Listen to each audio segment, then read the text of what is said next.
그럼 그 난이도의 기초들은 실제로 어디서 만들어졌는가? 바로 이런 단계부터 만들어진 거라고 생각하고 계속 따라가 보도록 합시다. 자, 일단은 수필 나왔고요. 수필이라는 작품이 나왔을 때 우리가 어떻게 반응해야 되는지 기본적인 체력은 있죠. 수필에서는 다음 두 가지를 묻게 되어 있다. 아니지. 수필에서는 무조건 이걸 묻게 되어 있다. 바로 뭐? 개성을 묻는다. 라고 말씀드렸죠. 수필의 정의가 뭐예요? 말 그대로 자신의 어떤 자유로운 주제로 자유로운 소재를 통해 자신의 마음을 개성적인 인식을 표현하는 게 바로 우리가 수필이라고 부르는데, 그러다 보니까 예를 들어 이런 식이야. 시계는 시간을 알려주는 좋은 장치예요. 근데 이것도 글이 될 수는 있겠지만 우리는 적어도 이 녀석을 훌륭한 수필이라고 부르지는 못할 것 같아요. 왜냐? 그 대상을 남들과는 다르게 누구보다 빠르면 안 되지. 아무튼 남들과 다르게 인식하는 게 힘이거든. 이 작품도 제목이 봄인데 수필이야. 그러면 봄이 따뜻하고 뭐 청춘을 의미하고 생동하는 계절이고 그딴 소리 썼을까? 아닐 겁니다. 그죠? 뭔가 다른 사람과는 다른 얘기를 연결해 나가겠지. 그런 것들을 찾아내려고 용쓰는 게 바로 수필 영역의 핵심이라고 보시면 돼요. 자, 그러면 그런 개성들을 파악하는 방법은 첫 번째, 표현상의 특징이 중요하다고 말씀을 드렸죠. 처음에. 그죠? 표현상 특징, 우리가 흔히 말하는 뭐 비유적인 표현, 그 다음에 설이나 수사법들, 이런 것들을 떠올리시는 게 가장 일반적이고, 두 번째로는 글을 전개해 나가는 방식들, 이런 것들도 체크할 수 있겠습니다. 그리고 두 번째, 이게 좀 더 중요하죠. 바로 소재에 대한 태도. 수필 영역이 수능의 문제에 등장한 이후로 지금까지 단 한 번도 절대로 거르지 않고 나오는 문제라고 생각하시면 됩니다. 아시겠죠? 자, 소재가 뭔지는 제목에서 벌써 나왔고요. 그 소재에 대해서 어떤 태도를 가지고 있는지, 남들과는 다른 어떤 인식을 가지고 있는지 잡아내는 게 중요하다 생각하시면서 문제부터 볼까요? 예상대로잖아. 20번 미글에 대한 설명으로 적절한 것, 객관적 전달, 분석, 합리화, 인용, 그 다음에 통념, 이런 식의 단어를 쓰고 있는 거 보이시죠? 그리고 보통 이런 식으로 적절한 것 찾기 문제가 나오면 정말 감사하고 빠르게 풀 수 있는 조건이 이루어졌다고 생각하고 단어들을 마킹해놓거나 혹은 기억해놓고 하나만 걸려라 하면서 읽으시면 돼요. 아시겠죠? 자, 두 번째 21번 윗글에 대한 감상으로 적절한 것이야. 봐봐. 지금 뭐뭐뭐뭐 한 것으로 보아. 문장의 구조를 보면 뭐뭐뭐뭐 한 것으로 보아 글쓴이는 뭐를 하고 있어가 보이지. 오케이? 그러니까 A를 통해 쉼표 글쓴이는 뭐뭐뭐뭐 B, 이런 식의 구조를 가지고 있잖아. 글쓴이가 A라는 소재를 통해 무슨 태도를 보여주는지 잡아라, 이거 아님. 그렇지? 패턴이랑 똑같은 거야. 그래서 늙은이의 봄, 또 이런 대결한 생각, 이런 단어들을 마킹해놓고 왔다 갔다 하셔도 좋은데, 특히 이런 문제를 보면 문제에 선택지에 나오는 단어들을 어떻게 해주더라? 굵은 글씨로 볼드체로 써주지. 그러면 이거 볼 때마다 가서 확인해보고 이런 일을 해주셔도 좋고, 솔직히 근데 수필은 길지 않아. 그렇기 때문에 한 방에 풀고 그냥 바로 가서 접근해도 문제는 크게 없을 거라고 봐요. 자, 가볼까요? 갑니다. 사랑을 노래하는 청춘의 봄은 화려하고 찬란한 봄이지만 그것을 바라보고 느끼는 봄은 인생의 끝없는 봄이다 라고 하면서, 일단은 봄이라고 하는 녀석을 인생에서의 의미를 찾아볼 거야 라고 일단은 화제 제기하고 있습니다. 그렇죠? 누가 봄을 젊은이의 것이요 늙은이의 것이 아니라 하던가 라고 말했습니다. 바로 뭐예요? 개성적인 식이네요. 보통 우리가 봄하면 약동하는 생명, 그치? 뭐 새싹 이런 식의 단어를 뽑아내지. 자, 봐봐. 일반적 인식, 이건 뭐냐면 이 봄이라는 건 젊은이라는 이미지가 강해. 그래서 떠올려 보건대 새싹이라든가, 오케이? 그 다음에 새 생명, 이런 식의 이미지를 떠올리기 좋은데, 누구? 글쓴이의 인식이야. 이거는 늙은이에게도 봄이라는 게 존재한다. 그리고 요 안을 채우는 게 지금부터의 관건이겠지. 오케이? 잡아주시고요. 그리고 뒤쪽에 있는 문제에서 이런 말을 했었거든. 봐봐. 일반적 인식이라는 단어를 방금 썼지, 그치? 일반적으로 인식하는 게 뭐예요? 사람들이 일반적으로 생각하는 것 뭐예요? 통념이죠. 됐어? 오케이? 선생님 나중에 얘기할게. 자, 통념이야. 일반적 인식이라고 하는 걸 통념이라고 불러. 근데 일반적으로는 이렇게 하지만 나는 다르게 생각해라고 하면서 얘기 시작했지. 바로 우리가 문제를 먼저 읽었기 때문에 체크할 수 있는 영역이 되는 거야. 18번이 간다. 20번에 5번 선택지 보세요. 소재에 대한 일상적 통념에서 출발하여 여기까지 맞았지 일단. 그럼 얘가 답이 될 가능성이 제법 있어 보이지? 실제로도 이게 답이었고요. 아, 얘는 또 얘나가 돌아와. 실제로도 이게 답이었고요. 자, 왠지 그럴 것 같은 게 하나 벌써 나왔습니다. 얼마나 쉬운데. 자, 계속 갑니다.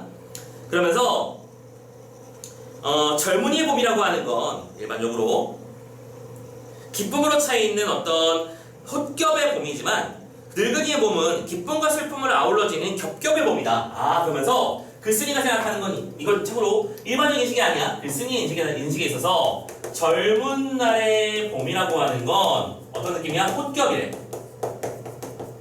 오케이? 그리고 늙은 나이의 봄을 맞이하는 것은 겹이래. 겹겹이래.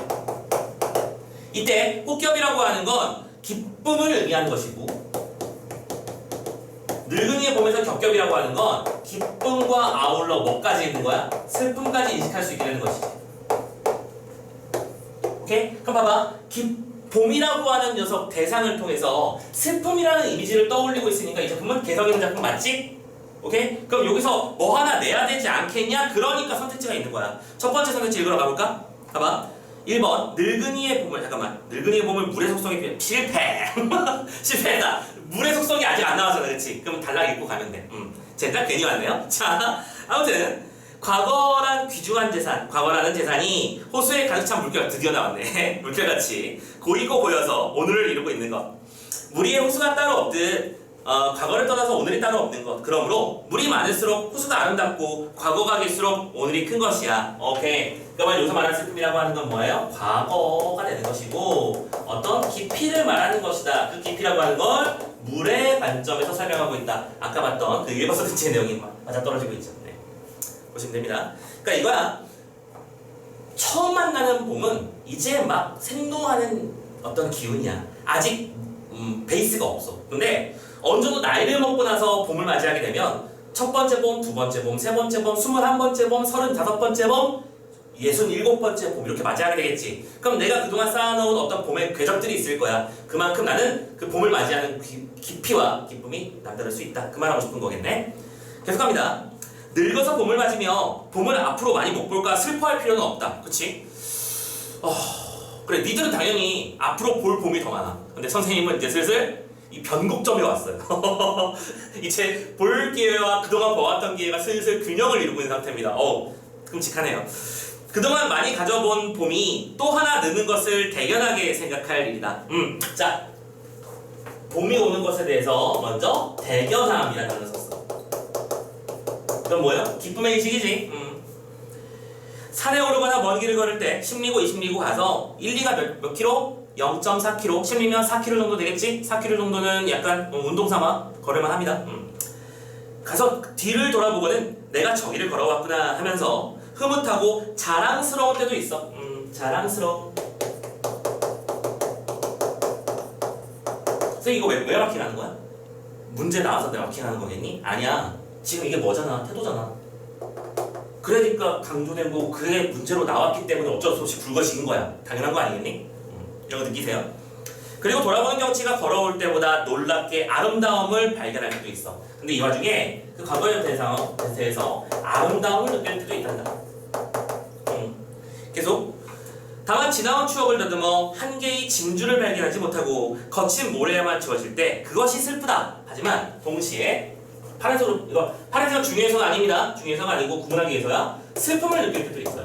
그럼 언제 그런 거냐면 한 알의 진주를 주지 못했을 때. 그리고 이 진주가 대립되는 시어란다. 대립되는 단어가 뭐였죠? 모래알이었죠. 모래알이라고 하는 것은 세상천지 흔한 것이고 직접하세요. 네. 세상천지 흐린 것이고 사그라져서 싹 빠져서 없어나가는 것, 의미 없는 것, 무의미함 이런 것들을 의미해. 그런데 하나의 그런 진주는 무슨 의미가 되는 거겠니? 가치 있는 것, 의미 있는 것이 되겠지. 그럼 다시 한번 가치 있는 것과 의미 있는 것을 얻지 못했다는 것에 대해서 슬픔을 느낀다는 것이겠지? 나의 지난 한 해는 정말 쓸데없는 1년이었구나. 별 볼 일 없는 일이었구나. 이걸 느낀다는 거. 그쵸? 그래서 요게 바로 뭐야? 기쁨의 이미지, 요게 바로 슬픔의 이미지 이렇게 연결되는 거 확인해 주시면 되겠습니다. 잠깐만 진우 좀 부르고요.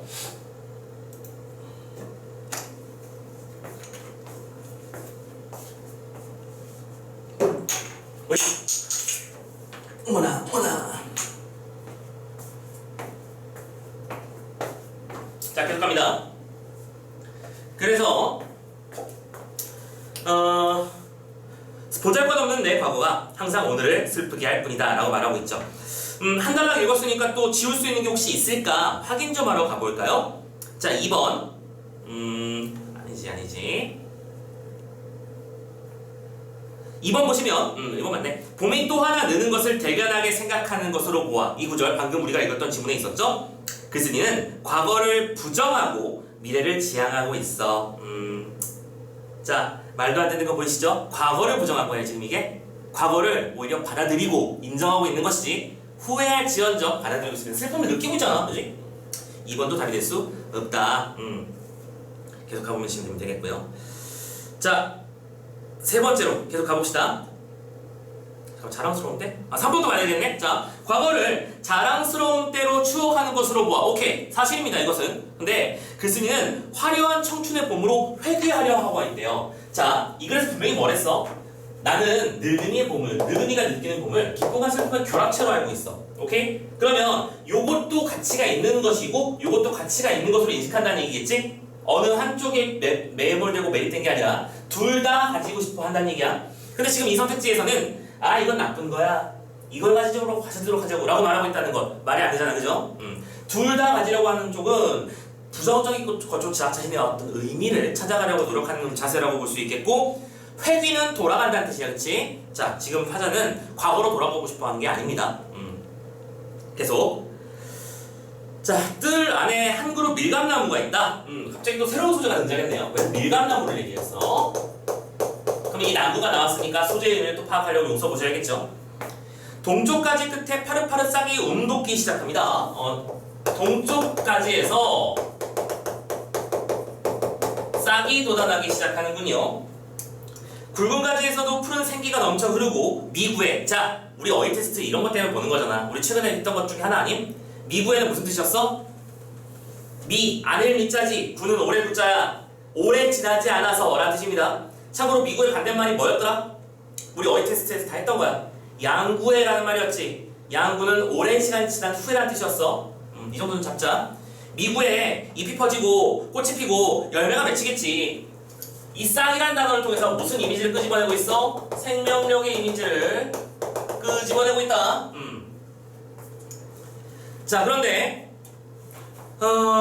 집안 사람들의 기대가 사뭇 크다. 그러나 서쪽까지에서는 소식이 없다. 네? 우리가 대립되는 짝을 만들었네. 서쪽까지에서는 소식이 없대요. 뭐지 이건? 나무의 절반은 죽은 가지다. 죽은 가지에는 봄이 올 리 없다. 지난 겨울에 잎이 다 떨어지고 검은 등걸만 남았을 때 혹시 죽진 않았나 염려도 했었고, 봄이 되면 살아나겠지 믿기도 했었다. 그러나 같은 나무 한 등걸에서 한 가지는 살고 한 가지는 죽었으리라고는 생각하지 못했다. 하지만 눈보라 추울 속에서도 한 가지는 생명을 기르며 겨울을 살아왔고 한 가지는 그 속에서 자기를 살리지 못했던 것, 그리고 저 동쪽까지의 씩씩하고 발랄한 생의 의지. 오케이. 그러니까 이쪽은 생명력을 가질 수 있었던 거를 의지를 가졌다라고 표현하는 중이네. 생의 의지가 있었고, 지난 겨울 석 달 동안 마음속으로의 안타까운 저항, 그리고 남모르는 분투와 인내, 이에 대한 무한한 경의와 찬사를 보내고 싶대. 자, 이 단어를 하나로 묶어보자. 이걸 가지고서 우리 나는 뭐 한다? 예찬한다는 얘기지. 자, 밀감나무가 있는데 겨울이라고 하는 시간 동안 의지를 가지고 버텼기 때문에 얘는 생명력을 지니게 되었어. 난 그게 멋져. 근데 서쪽까지는 결국 죽어버렸지. 오케이? 그렇기 때문에 칭찬할 수 있는 대상이 아니라고 말하고 있는 중이야. 봄이 가면 봄이 없다고 슬퍼함은 1년 사는 곤충의 슬픔. 그치, 그 하루살이가 하루는 아니지만 한 일주일 정도 산다지만, 그치? 얼마 못 있어서 세상을 떠나는 존재에게서는 그런 게 미래가 의미가 없겠지. 하지만 이런 우리 인간의 삶이라든가 나무의 삶에서는 계속해서 미래가 놓여 있어야 된다는 것. 교목은 무슨 뜻이야? 학교 교목, 그 교목 아니에요. 거대한 아름드리 나무를 교목이라고 불러. 아름드리가 뭐죠? 이렇게 잡아도 잡을 수가 없는 거대한 나무를 말하는 거지. 우리 참고로 니들이 이거 모르는 친구들이 많더라. 저기 서초역 1번 서초역 그 사거리 거기에 보호수 한 그루 있는 거 알고 있니? 아는 사람도 있고 모르는 사람도 있는 것 같아, 그지? 거기서 매어 뒤집어 쓰면서 억지로 버티고 있지. 가보면 맨날 그 수에 꽂혀 있고 그렇더라. 서초역 사거리에 그 매어는 정면으로 받고 버티고 있는 그 나무. 참고로 이 서초역에다 길을 낼 때 원래 거기 우리 요 동네는 원래 뭐였다? 논밭이었다는 거 알고 있었지? 이 근처에 이제 논밭이 있었고 거기에 거대한 나무가 하나 있었을 텐데 나무가 너무 오래되고 잘 자라왔기 때문에 차마 베어낼 수 없었고 그래서 지금 뜬금없이 혼자 남아서 거기서 버티고 있겠지. 선생님이 지금 갑자기 그 얘기 왜 하냐면 혹시 그 나무를 자세히 본 사람은 알 거야. 나무 등걸이 하나에서 두 개로 갈라져서 올라왔어. 그런데 한쪽은 잘려서 없어. 오케이? 한쪽만 이렇게 자라서 지금 나머지 반쪽으로. 그러니까 나무가 어떤 느낌이냐면 나무 등걸이 이렇게 두 개 나눠져 있는데 이렇게 해서 여기까지 있고 여기서 나뭇가지가 펼쳐져 있는 이런 느낌의 소나무야. 그러니까 여기는 뭐가 없어. 오케이? 그러니까 한 나무의 등걸에서도 이런 일이 벌어질 수 있다는 거. 지금 여러분들이 혹시 주의 깊게 봤다면 거기서도 이런 똑같은 얘기를 볼 수 있다는 거야. 뭐 아무튼간에 그래요. 모른다고 큰일 나진 않습니다. 자, 아무튼 그런 걸 보고 나는 그 아름드리 나무는 봄이 10번 가면 10개의 봄을, 가을이 100번 가면 100개의 가을을 지내는 것이지. 오케이? 그러니까 결론적으로는 생의 의지를 얼마나 가지고 있느냐에 따라서 봄의 의미가 바뀔 수 있다. 그 말하고 싶은 거네. 그러니까 봄의 일반적인 이미지는 뭐다? 그냥 자연스럽게 생명력이 돋아나는 거야. 봄이 되면 다 돌아와. 그런데 그래? 많이 안 보여? 리브 재접속 한번 부탁한다. 한번 나갔다 와줘. 기다리고 있을게. 자, 아무튼 봄이라고 하는 게 이렇게 아까 한번 튕기고 나서 지금 좀 불안정한 상태이긴 한가 봐요. 그리고 참고로 비가 오면 더 엉망이 돼요. 왜 비가 이러는지 모르겠어요. 아무튼 그래서 우리 내가 무슨 얘기 하다 말았니? 모르겠어. 아무튼간에 자 100개의 가을을 지낸다. 그다음에 얘기를 했고요. 자 그리고 나서 이제 마지막 한 문단 남았네요. 한 문단 마저 그래? 얘들아 방 다시 파? 방 다시 팔까? 아예 지금 많은 글이 오고 있어 지금 선생님한테. 한번 방을 전체적으로 다시 만들게요. 오케이? 자 일단은 여기서 잠깐만 끊고 한 달만 남겨놨지만 자 일단 나갔다가 지금부터 나갔다가 선생님 방 다시 만들고 선생님이 다시 링크 드릴게요. 방 번호는 똑같이 가겠습니다. 다시 들어와 주세요. 재접속.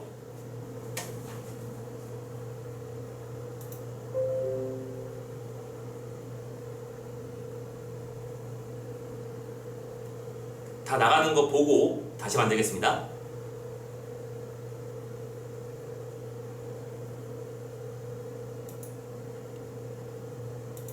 서영아, 누가 남아있으면 이 번호로 다시 못 만들어.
자, 새로 들어오신 분들 괜찮은지 한번 확인해 주세요.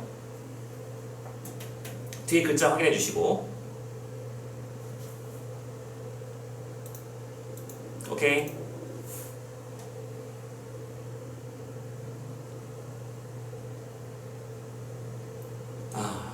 진짜 뭔 살겄다. 유튜브가 참고로 화질은 제일 좋더라. 선생님 HD 화질 그대로 보여줄 수 있어. 근데 문제는 렉이 심해.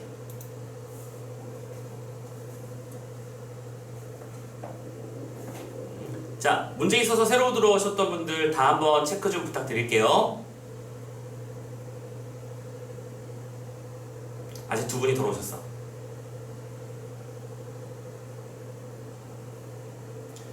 오이씨, 세미 화면도 이제 정상이 됐는데?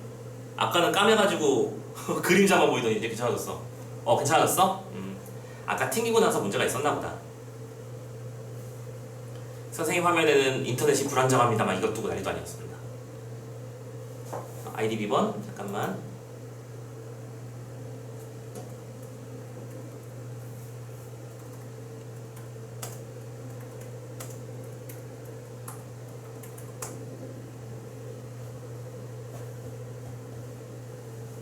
참고로 선생님 방의 아이디 비번은 고정돼 있습니다.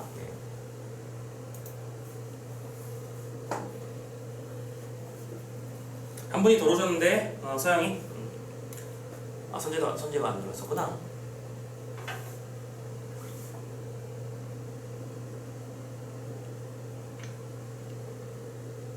참고로 얘들아, 우리 비밀번호는 369369예요. 그 다음에 뒤쪽은 369, 369를 또 못하더라고. 그래가지고 그냥 선생님 전화번호 뒷자리로 했어요. 네. 그리고 비밀번호는 007빵입니다. 그렇게 기억하시면 돼요. 네. 맞춰서 그렇게 들어오시고. 시간 여유만 있고 그러면은 여러분들이랑 같이 유튜브로 테스트를 해보고 싶은데 그게 또 다들 찾아 들어오기 쉽지는 않을 거야, 그지? 그리고 제일 중요한 건 렉이 심해가지고 선생님이 질문을 한번 하고 나면 괜찮냐? 어떠냐? 물어보고 한참 기다려야 돼.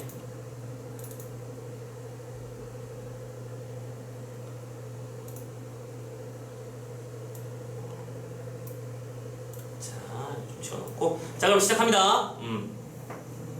다시 이어서 가볼게요. 자, 우리 지금 방금 밀감나무 얘기하다 말았었지? 이 밀감나무가 동쪽까지는 싹이 돋았고 서쪽까지는 죽어버렸어. 동쪽까지는 어쨌든 겨울을 이겨내고 봄에 생명력의 의지를 지니고 있었지만 밀감나무의 서쪽까지는 그러지 못했다는 것. 그렇기 때문에 나는 동쪽까지에 대해서 예찬하고 있다. 그런 얘기가 나온 게 핵심적인 내용이었고요. 자, 이제 마지막 단락 하나만 더 읽고 마무리 지을게요. 자, 생활에 따라서는 인류 역사 억만 년의 봄이 다 내 몸에 간직된 봄이고 생각에 따라서는 잊지 못할 뚜렷한 봄이란 또 몇 날 못 될 것이야. 그치? 봄이라는 거는 보는 관점에 따라 다르다 그 말하고 있는 거죠. 이 봄이라고 하는 게 인간의 역사 속에서 그리고 내 몸을 이루고 있는 원자들이 뭐 재조합되고 구성되고 하면서 참고로 우리는 여러분들 별의 후예라고 하잖아. 그치? 별들이 만들어지는 과정에서 뭐 탄소도 만들어지고 마그네슘도 만들어지고 철분도 만들어지면서 우리 인간들이 구성하는 성분들이 만들어졌다고 하잖아. 그러니까 그런 모든 걸 따져보면 우리 몸 안에서도 이미 봄을 여러 번 지나쳤을 것이다 라고 생각한다는 거야. 하지만 이걸 역으로 생각해서 나의 인상에 남아있는 봄은 또 몇 개 안 되지 않느냐 그 말하고 있는 거네.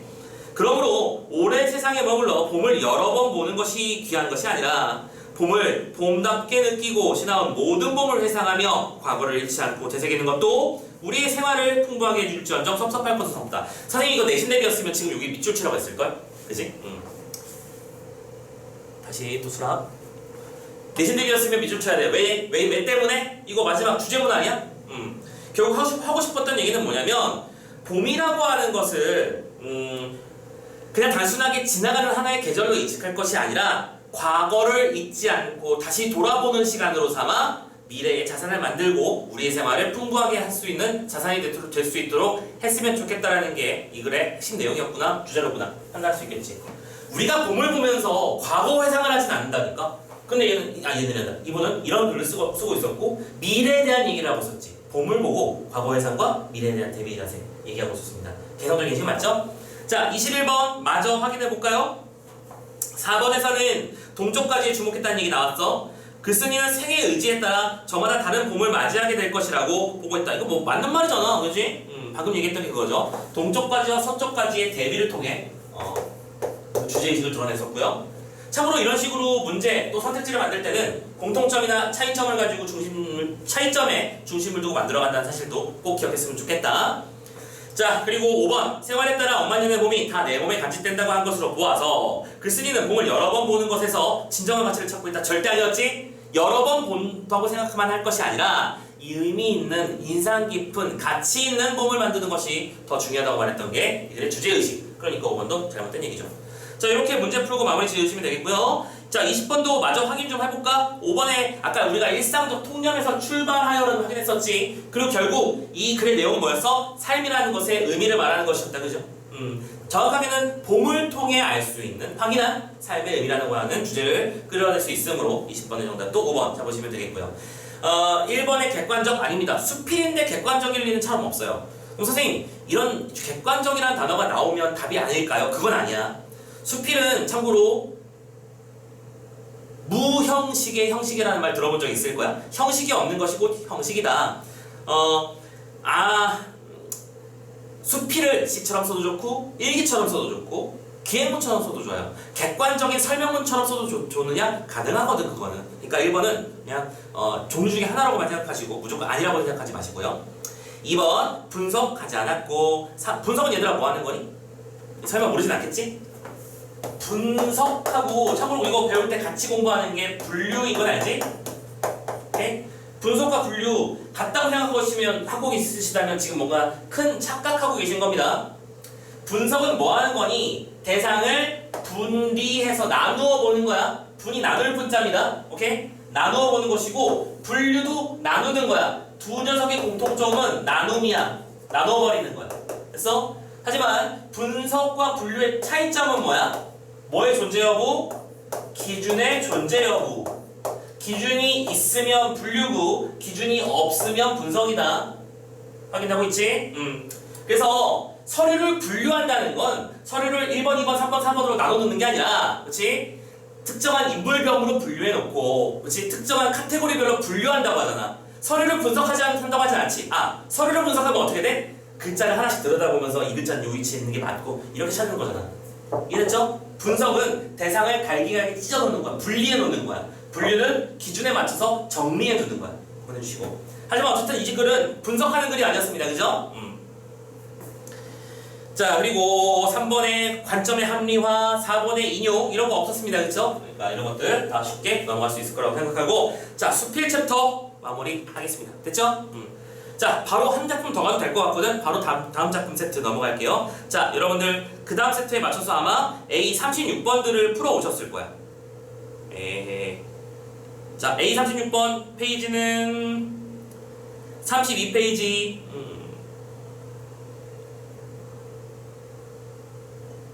32페이지 열어주세요. 다 풀려있죠?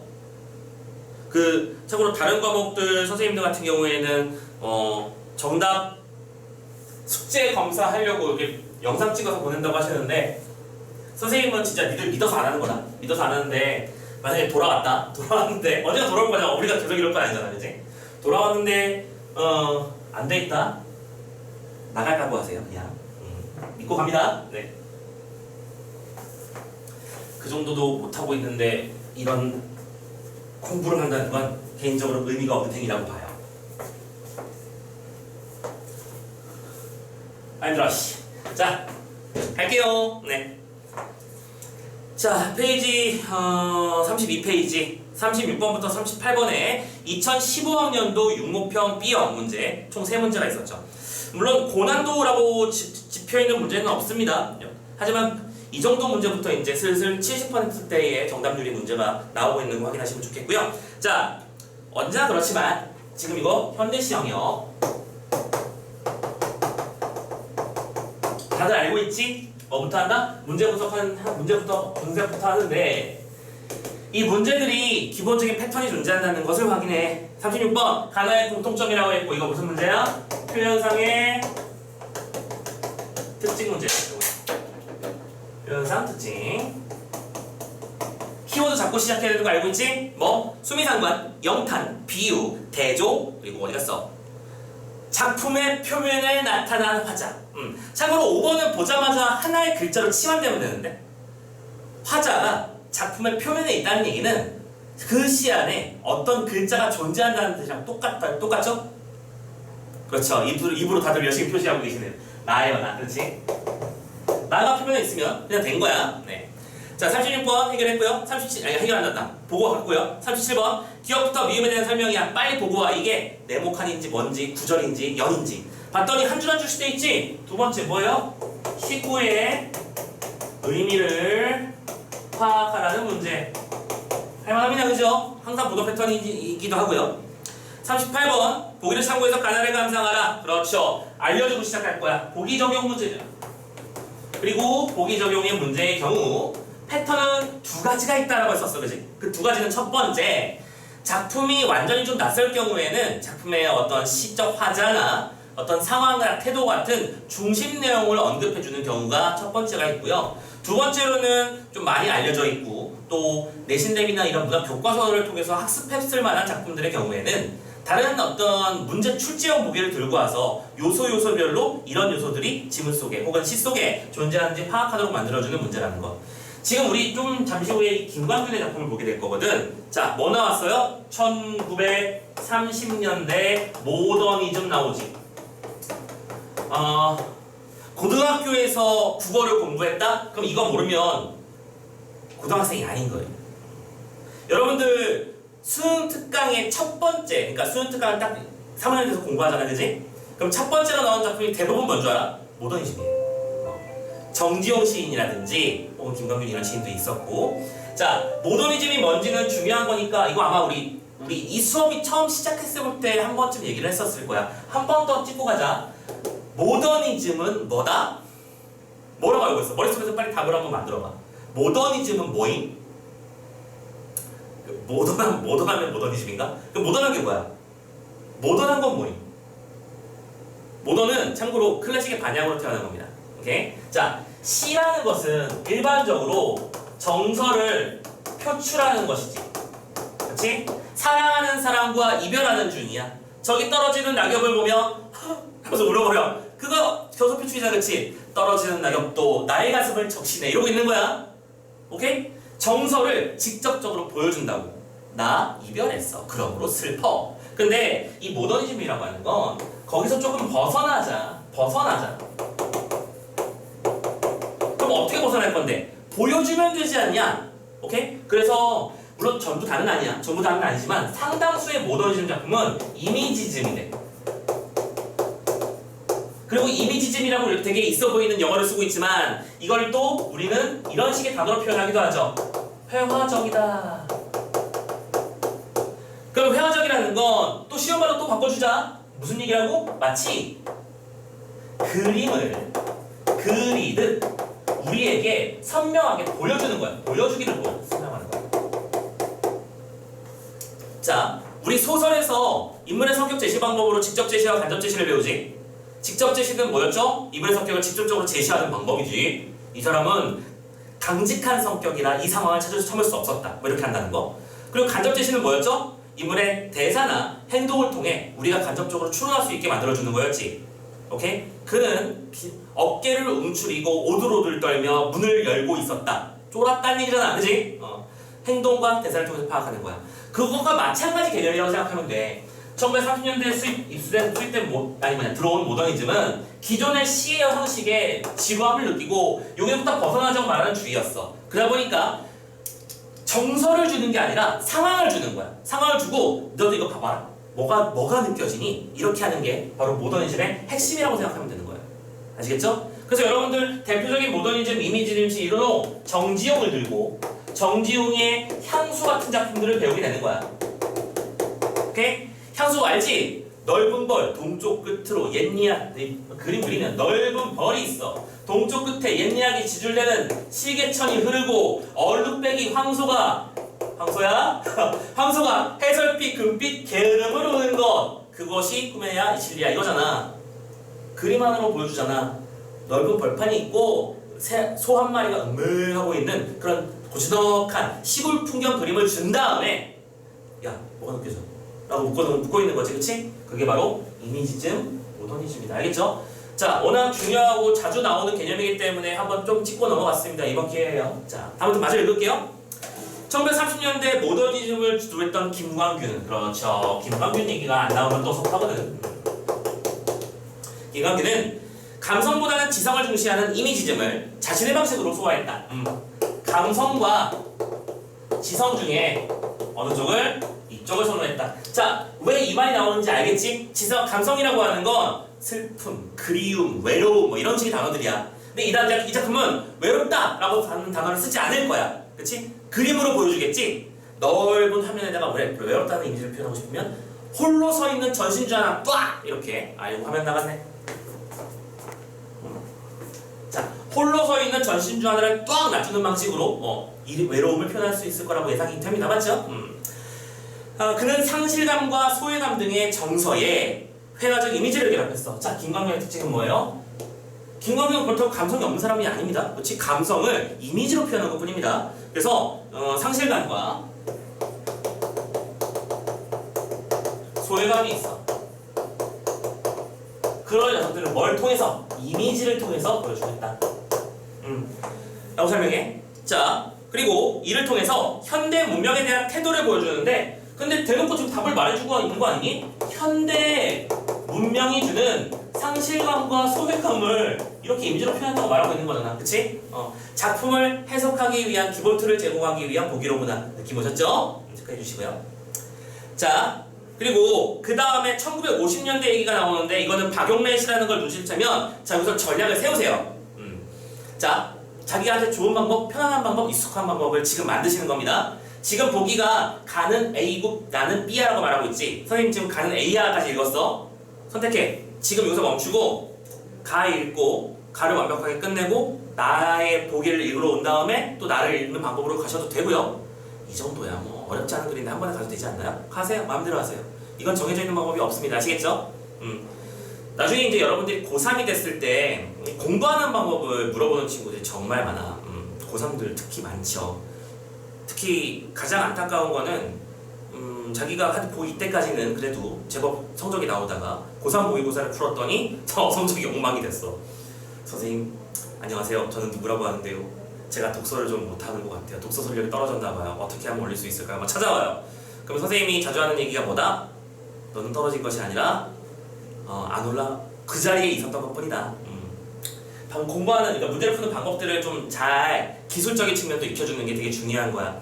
여러분들 지금 학력평가 보고 보면 아마 성적 개판 나올 것 같거든. 솔직히 말하자면 학교에서 제대로 된 수업도 안 가고 있고 우리 온라인으로 이러고 있잖아. 참고로 올해 수능 봤어? 이게 오늘 뉴스 나온 거 봤어? 수능 최저 기준 완화시킨대. 그러니까 과거에는 뭐 2합 5 정도 보는 학교가 이제 2합 6 정도로 한 등급 정도로 낮춰준대요. 암담하네요. 그게 과연 좋은 일일까요? 아닐 겁니다. 재수생들은 아싸지. 그렇잖아? 오씨. 제법 성적도 나왔던 재수생들 입장에서는 아싸입니다. 세하고 재수율 60% 얘기했었어요. 네, 한 방에 가셔야 됩니다. 그러니까 지금 이럴 때일수록 각자 환경에 어떤 상황에 놓여 있든지 간에 자기 공부하는데 심혈을 기울여주시는 게 되게 중요할 거야.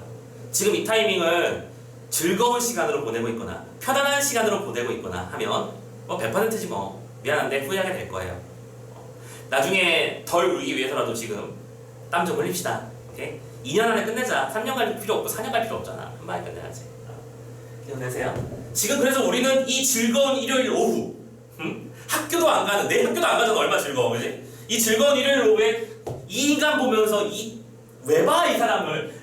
아무튼 이러고 공부하고 있잖아. 이거 왜 이러는 거야, 우리가 지금. 내후년에 안 이러려고 그러는 거잖아, 그지?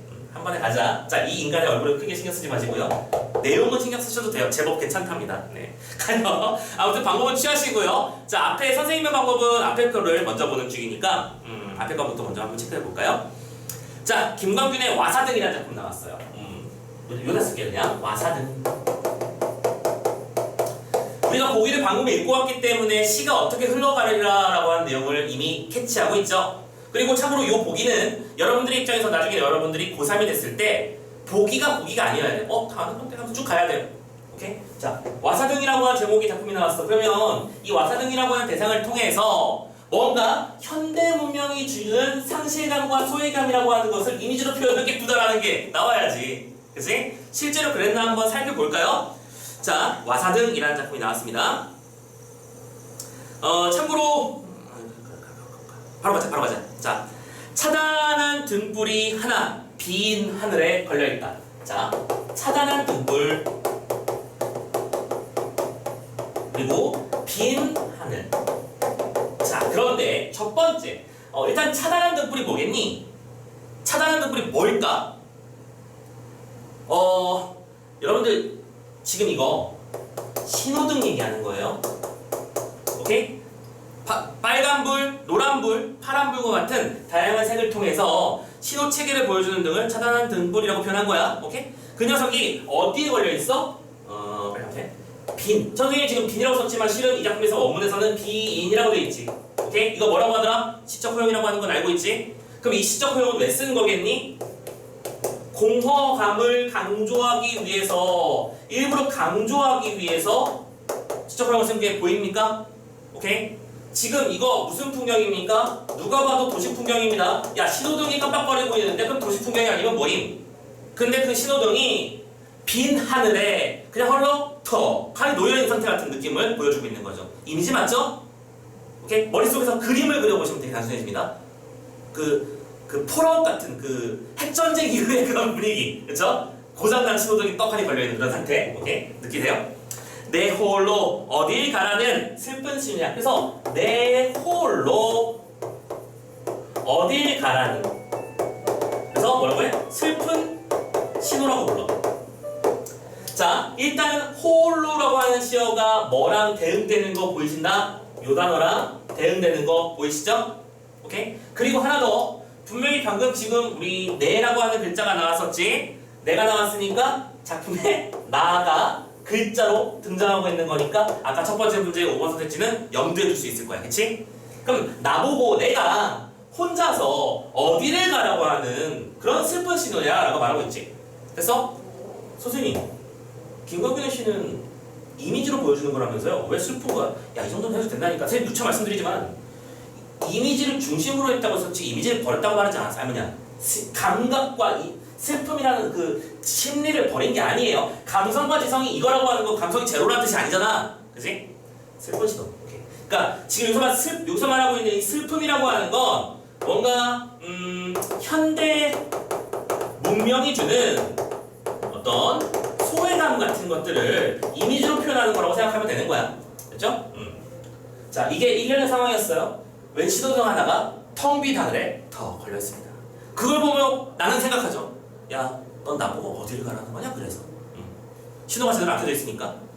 그래서 결국 이 슬픈 신호라고 하는 건 바로 현대 문명, 그리고 이 현대 문명을 살아가는 현대인들이 느끼고 있는 소외감을 표현하는 것이다 라고 잡으실 수 있는 것이죠.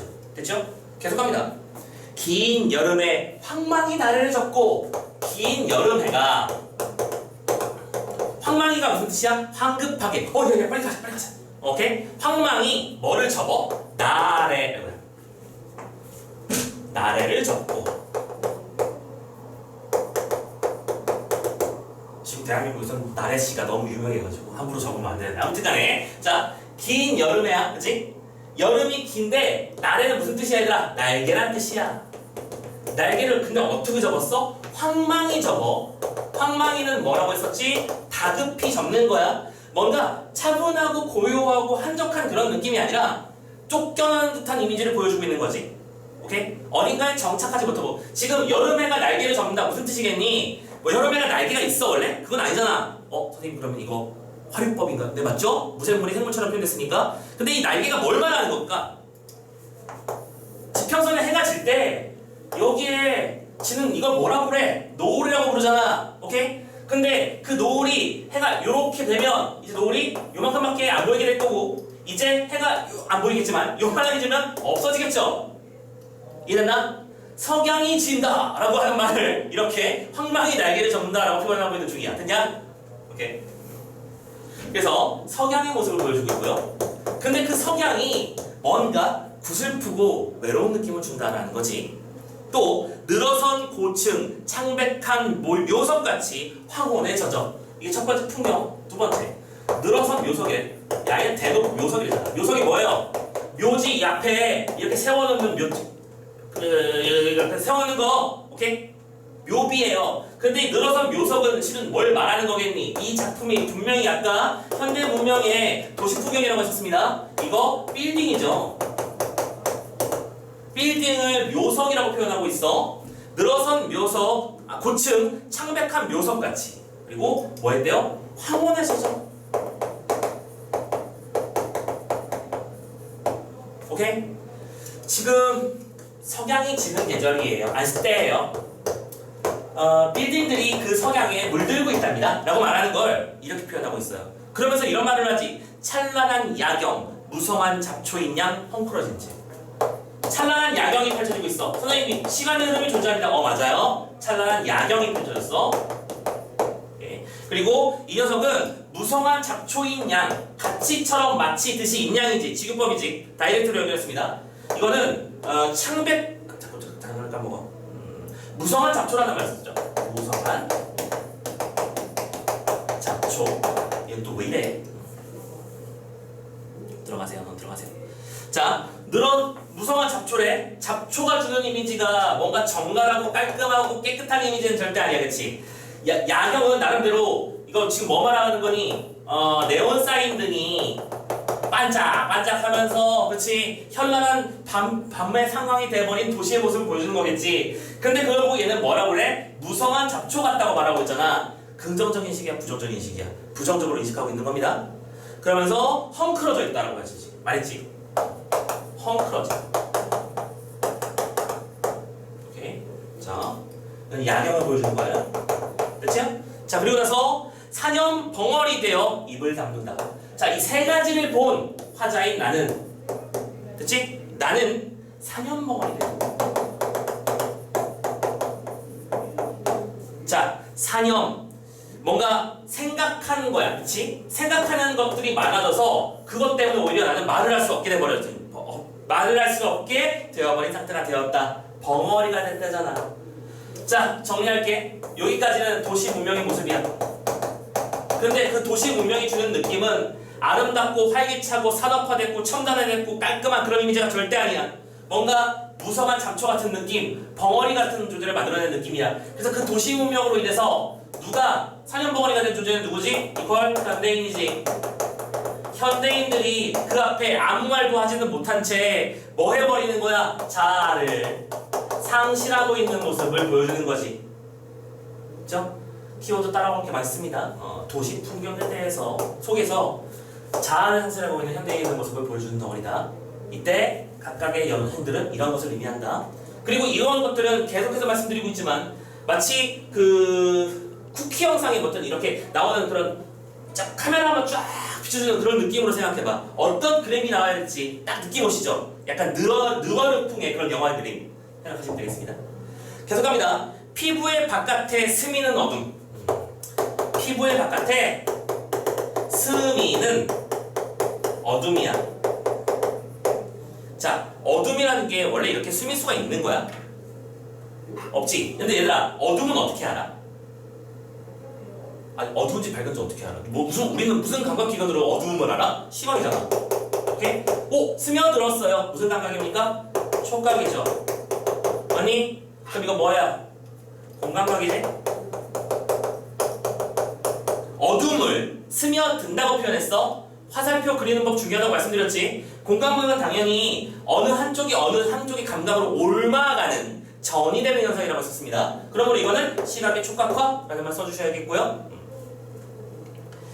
자, 그래서 스미는 어둠이 있고 낯설은 거리에 아우성 소리가 있답니다. 그리고 아우성 소리. 자, 화자가 느끼는 정서는 뭐예요? 이 거리 참 낯설다.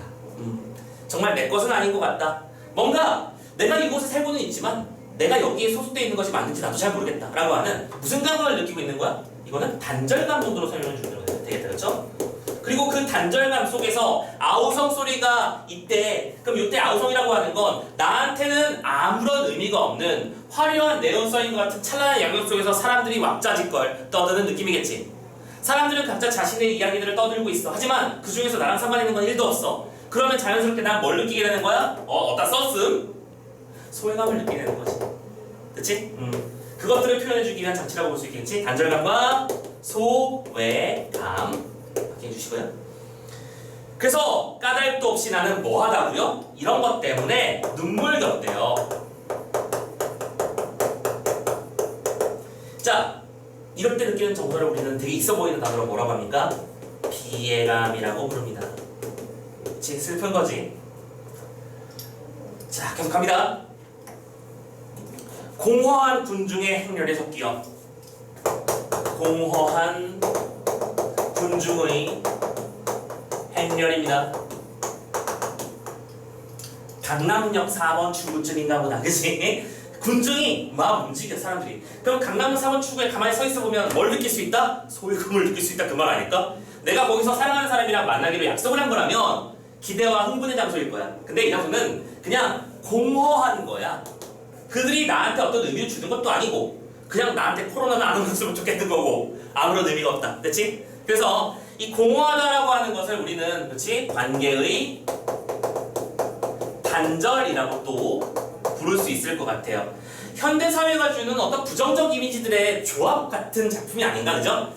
계속해서 풍경을 보여주고 있어. 그치? 풍경을 보여주면서 하지만 우리 현대인들은 그 속에서 뭔가 단절돼 있고 차단돼 있고 외로움을 느끼고 슬픔을 느끼고 있는 상황이 아닌가 라고 하는 걸 계속해서 마치 그림 그리듯 보여주고 있다. 그쵸? 체크해 주시고요. 행렬에 섞여서 내 어디서 그리 무거운 비애를 지니고 왔기에 근데 그런 속에서 나는 했다고? 무거운 비애를 지고 왔대요. 지고 왔습니다. 그래서 밑에 줄까지 한꺼번에 갈게. 그래서 길게 느린 그림자이다 지어도 요게 바로 뭐가 되는 거야? 지고 온 그림자지. 길게 느린 그림자가 됐어. 그리고 그 그림자는 뭐 하는 거야? 당연히 그림자니까 어두운 거지.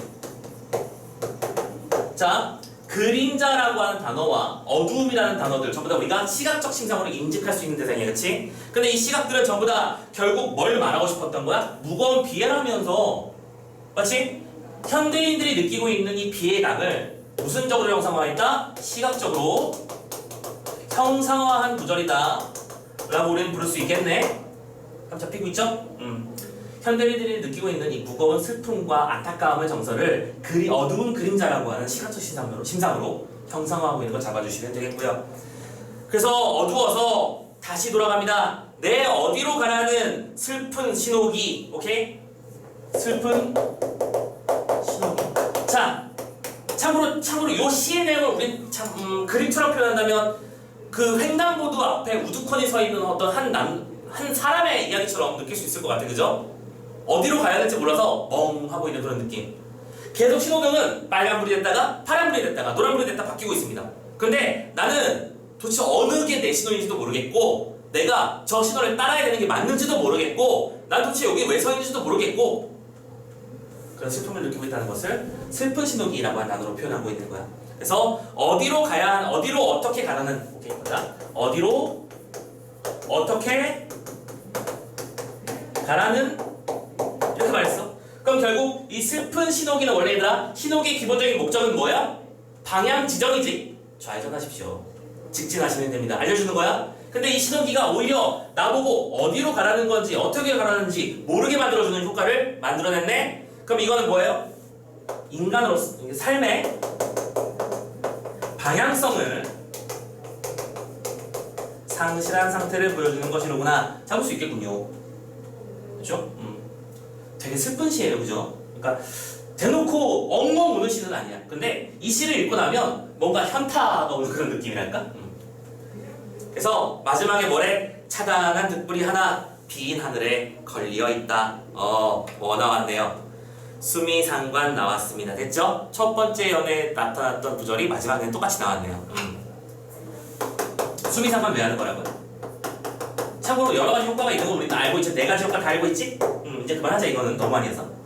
참고로 이 작품에서는 이 수미상관이 어떤 의미로 쓰였을까? 반복되는 우리의 피해감 이런 것들을 표현하기 위함이 아닐까라고 생각하실 수 있겠네요. 됐죠?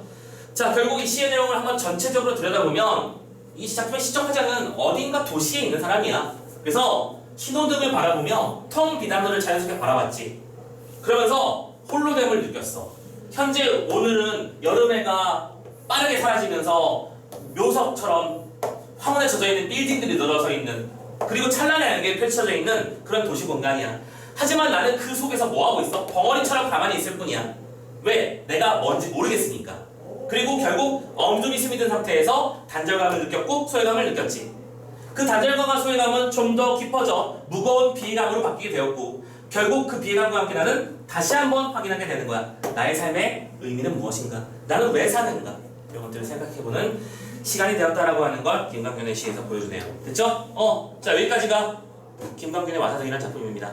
여러분들 김광균 작품은 참고로 중학교 때 배웠을 만한 작품이 이런 게 있잖아. 그 낙엽은 폴란드 망명정부의 집회. 들어본 적 있지 이거? 오케이? 폴란드 망명정부의 집회가 무슨 뜻이야?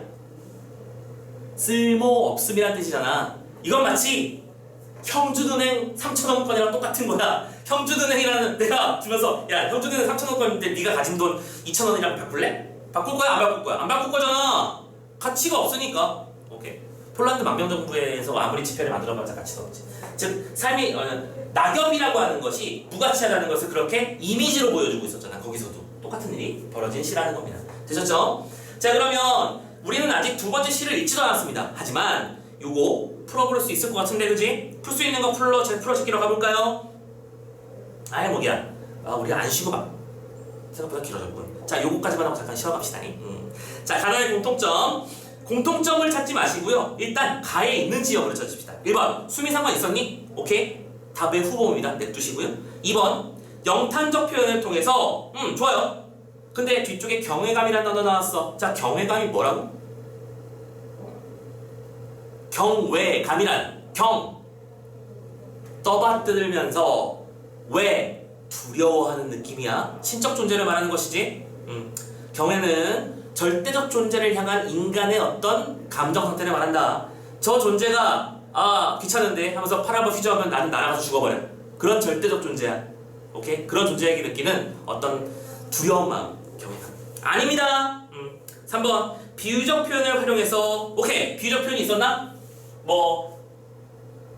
어디 갔어? 여름에가 황망히 나래를 접었대. 활용법이니까 충분히 가능하고, 또 늘어선 묘석은 빌딩은 비유한 표현이었지, 그치? 비유가 너무 많아서 할 말도 없는데, 그 다음에 비유가 나왔으니까 답의 후보로 올리진 마시고요. 비유 다음에 뭐라고 했었니?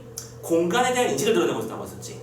여기서 말하는 공간은 어디입니까? 현대 문명입니다. 그 문명을 뭐로 느끼고 있었죠? 비애감으로 느끼고 있었죠? 그러면 일단 4번도, 아니지, 3번도 답의 후보 올려놓으시고요. 됐죠?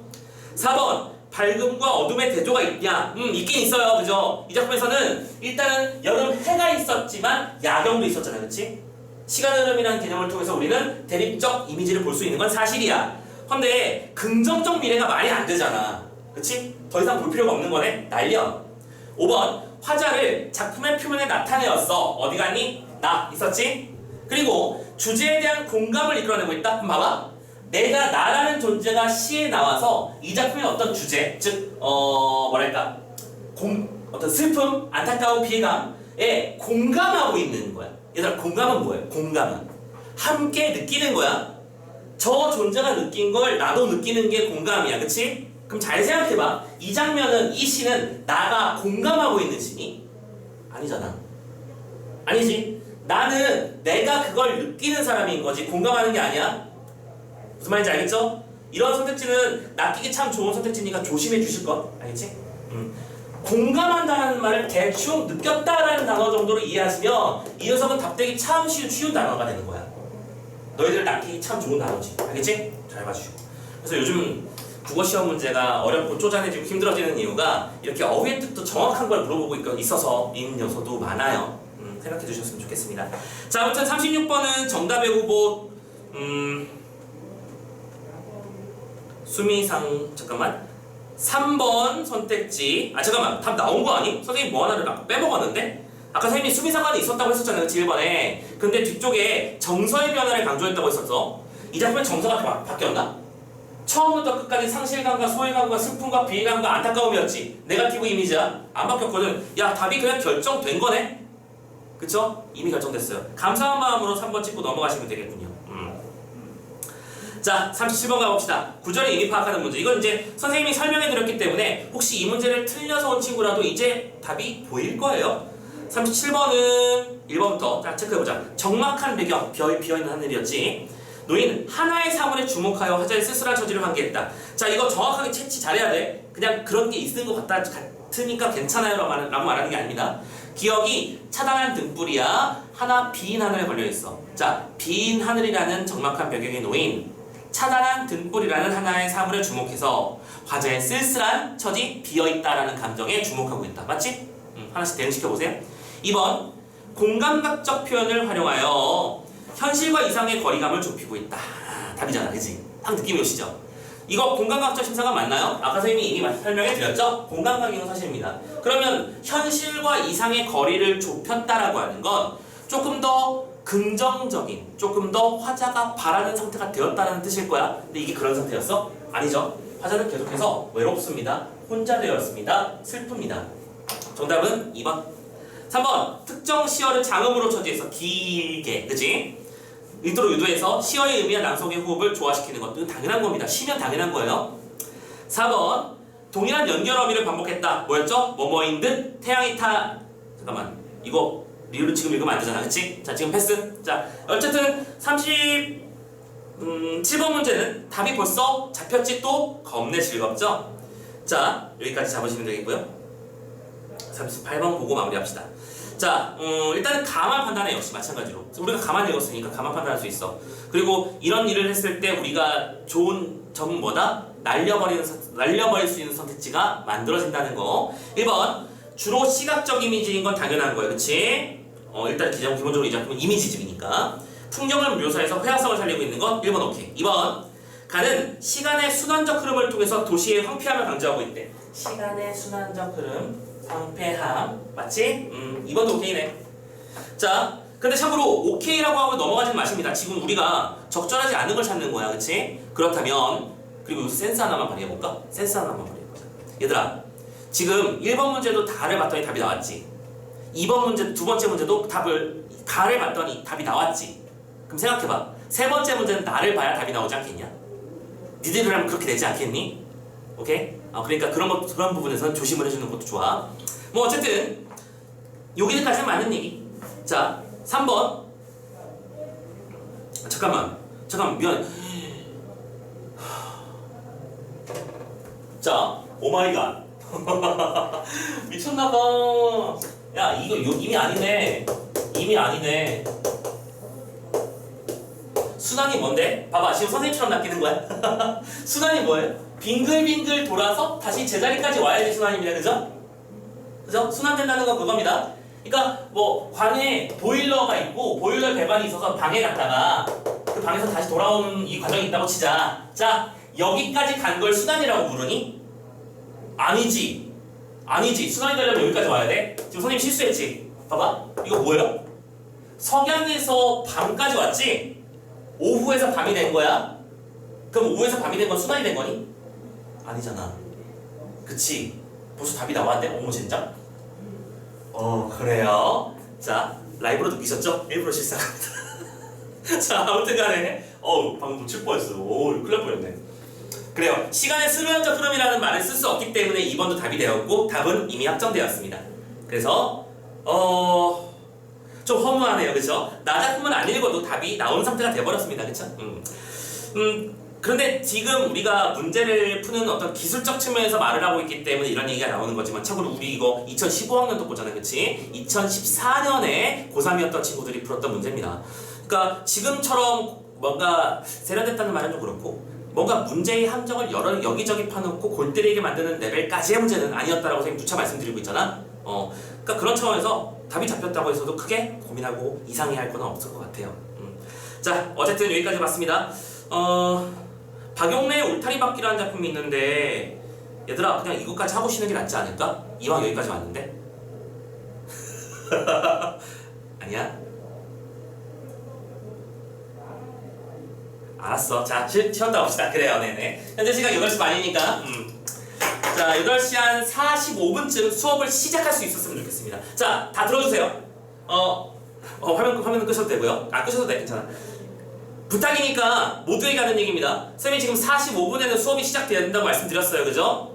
근데 45분이 돼도 안 나타나면 혼나. 알겠지? 자, 미리 꼭 자리에 그 전에 와서 앉아 있어 주시면 됩니다. 아시겠죠? 자, 고생하셨고 잠깐만 쉬었다 갑시다. 잠시 후에 봐요.